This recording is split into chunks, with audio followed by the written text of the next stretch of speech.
ولم يجعل له عوجا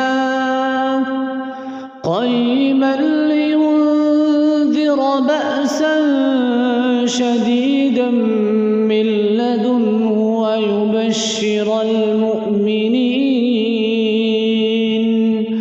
ويبشر المؤمنين الذين يعملون الصالحات أن لهم أجرا حسنا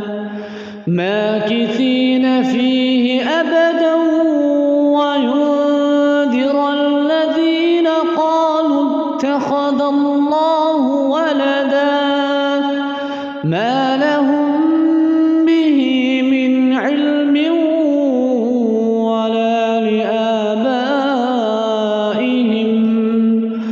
كبرت كلمة تخرج من أفواههم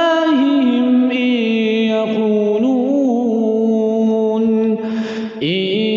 يقولون إلا كذبا فلعلك باخع نفسك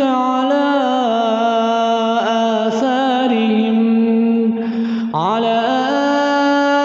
آثارهم إن لم يؤمنوا بهذا الحديث أسفا إنا جعلنا ما على الأرض زينة لها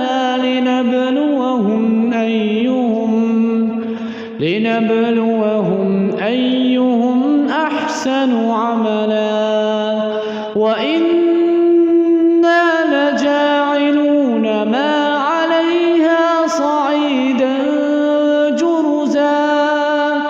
أم حسبت أن أصحاب الكهف والرقيم كانوا من آياتنا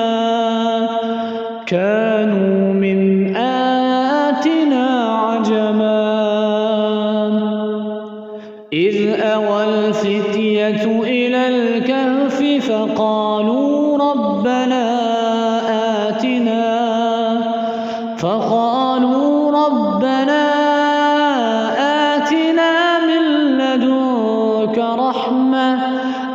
آتنا من لدنك رحمة